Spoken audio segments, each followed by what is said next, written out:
Today, in a New York federal courtroom, Sean Diddy Combs told the judge he was, quote, a little nervous. The rap mogul's criminal trial began this morning. He is sex trafficking, racketeering, and more. The two sides are now in the process of selecting a jury of 12 plus alternate. So here's what came out of today's hearing. Number one, the government acknowledged that they offered Combs a plea deal. Combs acknowledged he has no interest in taking that. They're going to move forward with the trial. They also talked about the jury selection process, which one legal expert I spoke to said is probably the most important thing that you want to pay close attention to before the actual trial starts. And thirdly, we learned that Combs will be adding 2 new attorneys to his defense. You guys, buckle up because things inside that courtroom are getting wild. Diddy's trial hasn't even officially hit full speed yet, and it's already pure chaos. We're barely on day 3 of jury selection, and the tension, you could slice it with a knife.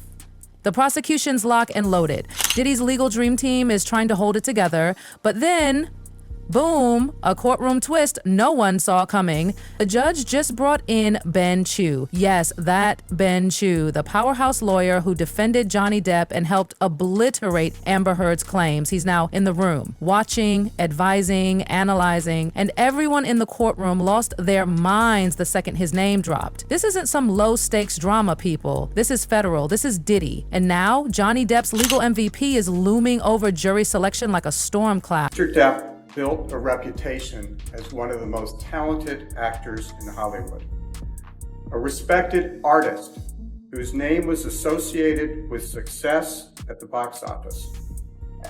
Today, his name is associated with a lie. The whispers started immediately. Jurors, reporters, even Diddy's own legal team were shook because now the entire jury pool process just got 10 times more serious. Over the past 2 days, they've grilled 167 potential jurors, and 49 were instantly axed. The rest were hit with this machine gun barrage of questions, nearly 100 yes or no interrogations aimed at cutting to the fluff and finding out who can handle the truth and who can't. Some people straight up said they don't like Diddy. Others admitted they'd struggle to stay neutral if things got graphic. And spoiler alert, they will. Because this case, it's going dark. Now we're down to 35 possible jurors, a total mixed bag: designers, social workers, retirees, even factory floor staff. Ages range from mid-30s to over 80. And their news sources, everything from YouTube conspiracy videos to dusty old newspapers, which, let's be real, is terrifying because opinions shaped by TikTok drama change with every scroll. And now everyone's paying attention. He is not being charged with crimes against Cassie.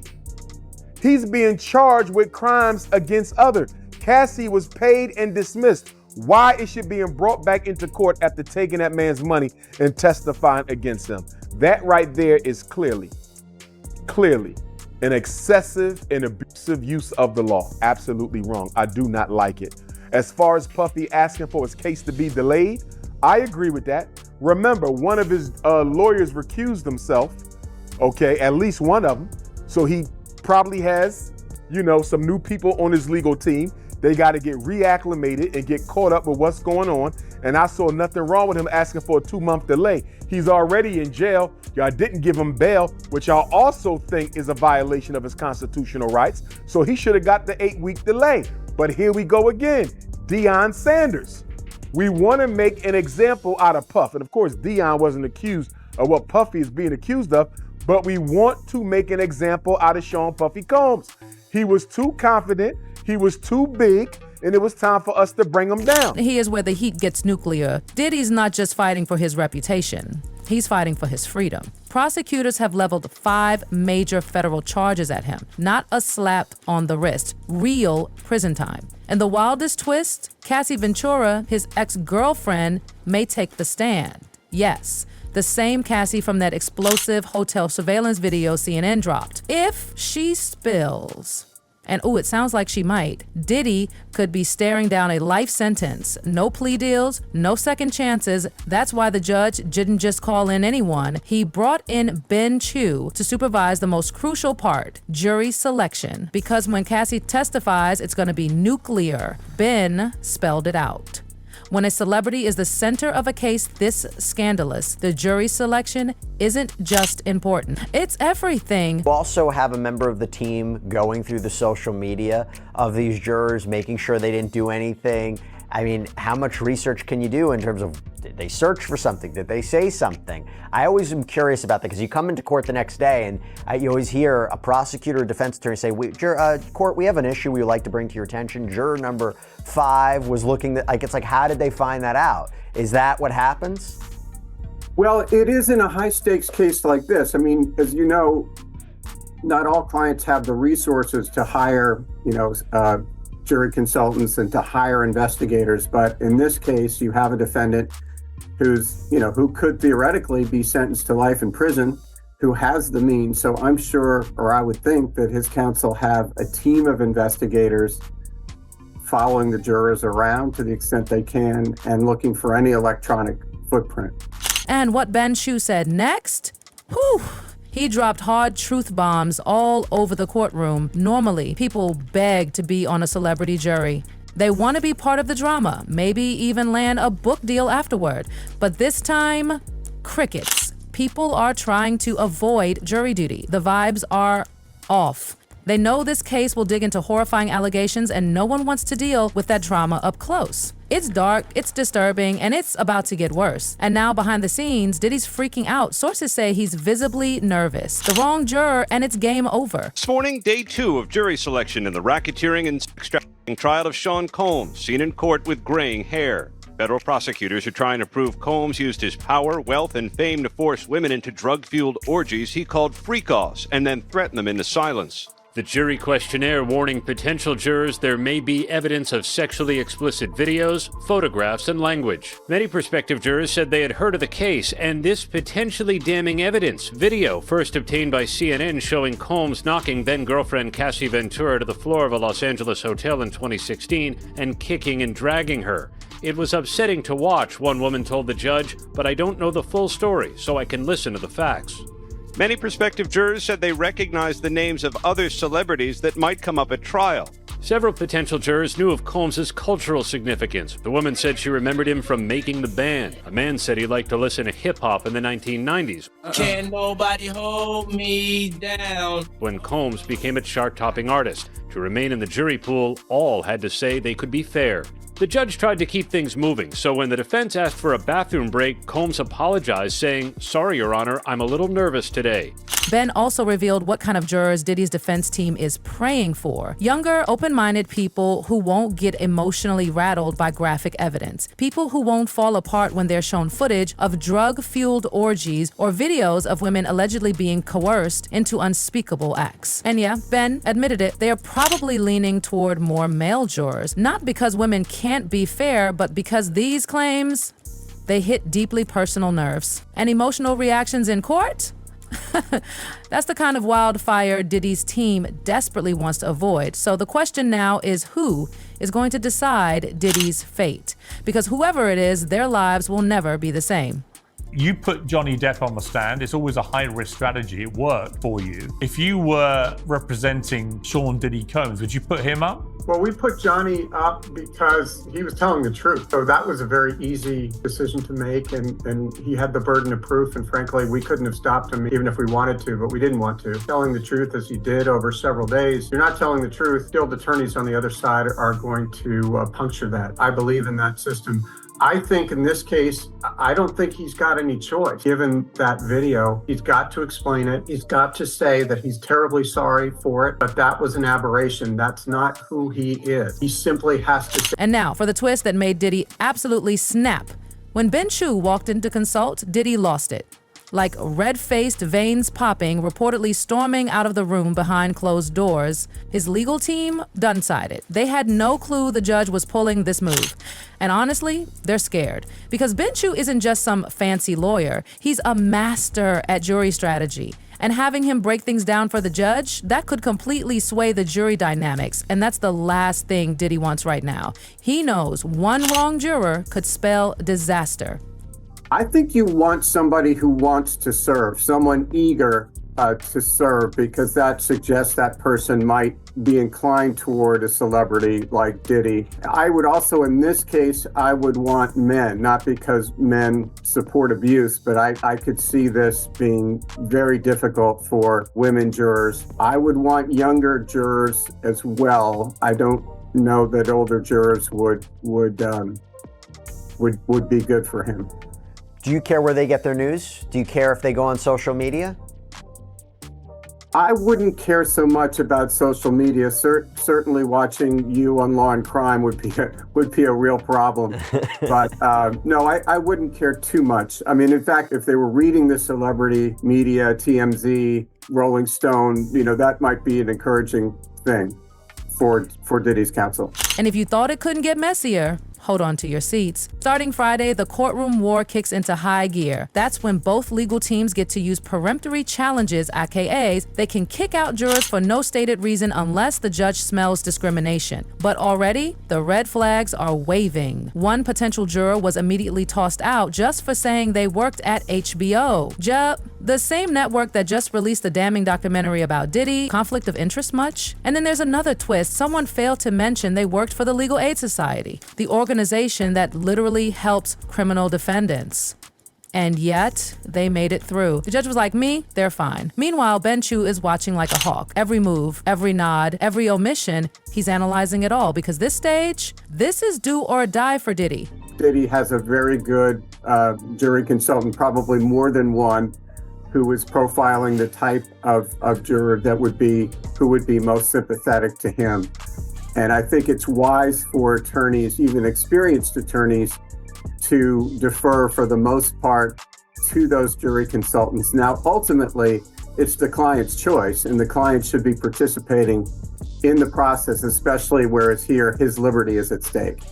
And was that something that you had in your case where your client wanted to get involved in the jury selection process? Because it's been reported that Diddy has been almost like nodding to his attorneys or maybe even shaking his head regarding certain prospective jurors. Is that common? Is that what you saw? I think that is common, and it's natural that you would want to have some role in choosing the people who decide your fate. Let's rewind for a second. Remember that shocking CNN video from last year? The one where Diddy is caught on security footage in a 2016 Los Angeles hotel attacking his ex, Cassie Ventura? Yeah, that video. It shows him throwing her to the ground, kicking her, dragging her across the hallway, and throwing a vase at her. The footage went viral, and it was devastating. The world watched in horror. Diddy issued a weak apology, but the damage already done. That video is now evidence. And the court knows this trial is so volatile, they've taken extreme precautions. The jury is completely anonymous, no names released, no press leaks, no exposure. Why? Because prosecutors say what's in store is going to rock people to their core. And yes, it all leads back to the infamous freak-offs. According to federal prosecutors, Diddy didn't just host wild parties. He orchestrated something far more sinister. They allege he used his wealth, fame, and intimidation to manipulate women into attending drug-laced orgies. Called freak-offs, these events weren't just naughty adult fun. No, they were organized setups involving male sex workers where women were reportedly coerced into performing, often recorded secretly without their knowledge. And Diddy? He wasn't just an attendee. He allegedly controlled it all. He decided who showed up. He gave the orders. And he collected the tapes. Some of these parties went on for days. And the women? They didn't have a say. The vibe was pure control and fear. And now it gets even darker. So I don't know, bro. I'm talking about celebrities. I'm talking about big time celebrities. You dig? I was just young city. I was just chopper. You heard me? But to see like the juggernauts, the big dogs, you dig? The people we grew up watching, it was kind of exciting too. It was weird, exciting, and because you can't believe that you're here. They are accepting you. But I don't really think they was accepting it. They just was fucking having fun. They didn't give a fuck who was there. And it was kind of like a situation towards, what you see in here don't go outside. It was kind of like that, if that makes sense. Whatever happens in here stays in here, because everybody got something to lose in here. So it was kind of like that too. So I guess that made people be okay and willingly able to do whatever they wanted to do in there. You heard me? Because they knew that at the end of the day, it wasn't going to come back out of there. That's why people were so eager and fun to do what they wanted to do in there. Just my opinion. Because everybody has something to lose. Enter Chopper. He described Diddy's secret stash of massive sex toys, like we're talking cartoonishly oversized, disturbing stuff allegedly used at these parties. He said he saw them with his own eyes inside Diddy's private residence, and that's not all. When I'm walking, you heard me, I walk into this room. You heard me, I walk into this room and I've seen all types of, what'd you call it? Dominatrix looking dildos and sex toys and all types of weird shit. That was in my head. Like, to be honest with you, I didn't, at this time, I was green gas. So I wasn't thinking it was like Diddy's room. I thought it was more like Diddy be like bringing girls over and just doing all types of crazy shit. But knowing what I know now, that nigga's a fucking freak.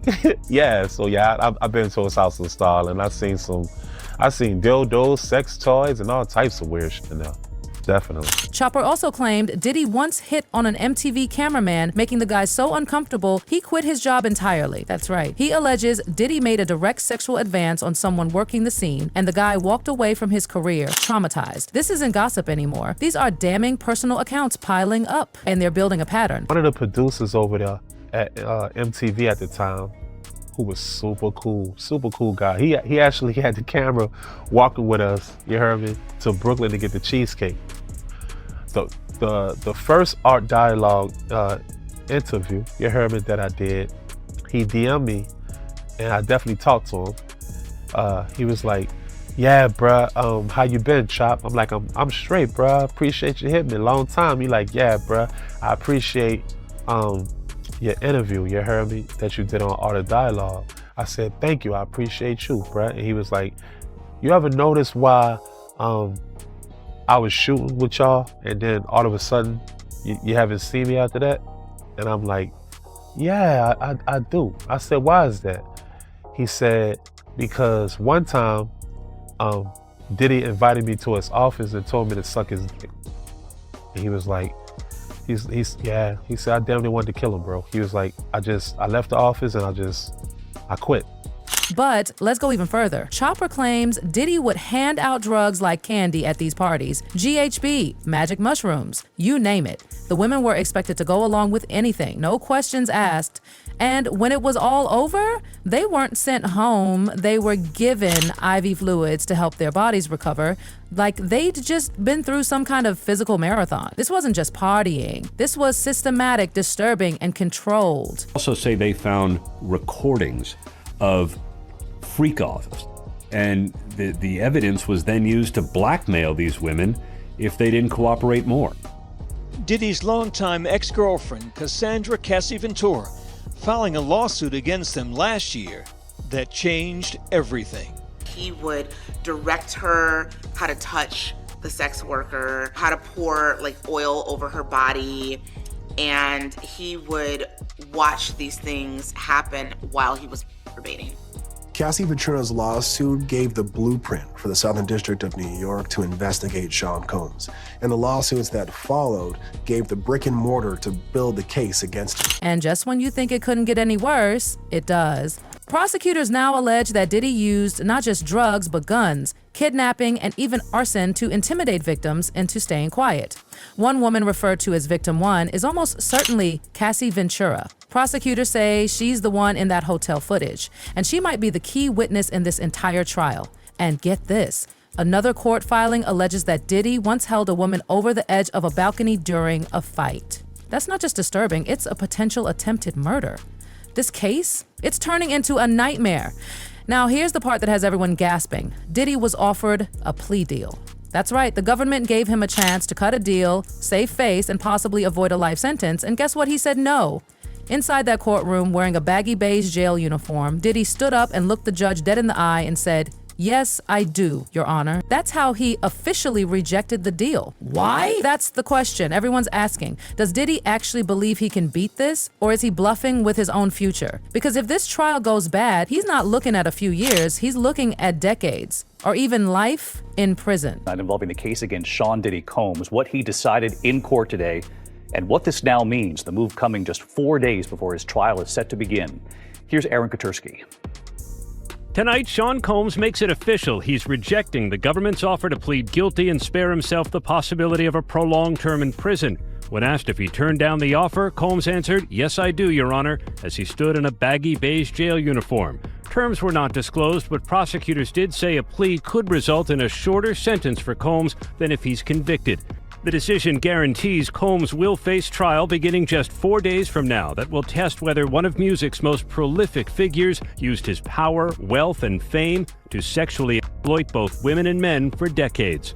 Combs has pleaded not guilty to racketeering conspiracy, sex trafficking, and transportation to engage in prostitution charges that accused him of coercing alleged victims into prolonged drug-fueled sexual activity that he called freak-offs and threatening them into silence. The last hearing before Sean Combs' trial starts. When he walked into federal court today, he appeared to be looking for his family. They've pretty much been at all of the hearings that I've been to, but there was no presence of his sons or his mother or his sister who had previously been at those hearings. So here's what came out of today's hearing. Number one, the government acknowledged that they offered Combs a plea deal. Combs acknowledged he has no interest in taking that. They're going to move forward with the trial. They also talked about the jury selection process, which one legal expert I spoke to said is probably the most important thing that you want to pay close attention to before the actual trial starts. And thirdly, we learned that Combs will be adding 2 new attorneys to his defense team. And just to recap, Combs, who is 55 years old, could spend the rest of his life behind bars if convicted on sex trafficking and racketeering. He has pleaded not guilty to all charges. So now, all eyes are on Diddy's legal strategy. What are they going to say in court? How do they defend this? At a pretrial hearing, Diddy's lead attorney, Mark Agnifilo, tried to reframe the narrative. According to him, Diddy didn't force anyone to do anything. He says Diddy lived a wild swinger lifestyle and everything that happened was consensual between adults. Basically, yeah, it was freaky, but it wasn't illegal. They're also downplaying that infamous Cassie Hotel video, calling it a toxic fight from a bad relationship, not human trafficking. The line they're towing is this: messy, but not criminal. But that's not going to be easy when the prosecution has a mountain of evidence, surveillance footage, and alleged victim testimony. And let's not forget, Diddy already went off on the judge. His courtroom meltdown over Ben Chew showing up, that wasn't just a tantrum. It was a full-on freak out. Sources say he was pacing, red-faced, muttering that the judge was out to get him. His team looked panicked. Why? Because Ben Chew brings credibility, strategy, and serious media attention. And Diddy knows it.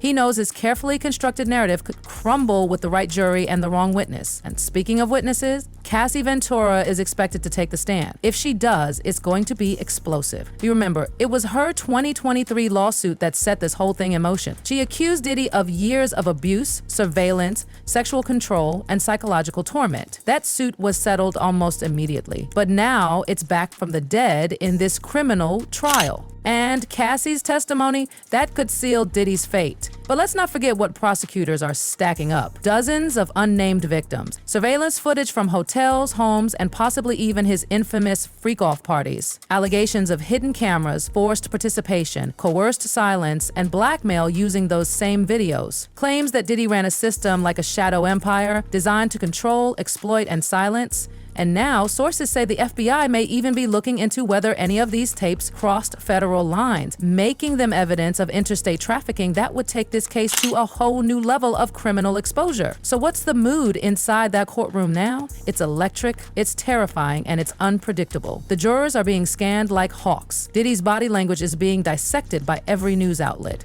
And his team? They're spinning like mad behind the scenes to salvage his reputation. They're already trying to preempt the media backlash by painting him as a flawed but misunderstood genius. They're leaking interviews, insider quotes, and tapping into celebrity networks to reshape the narrative.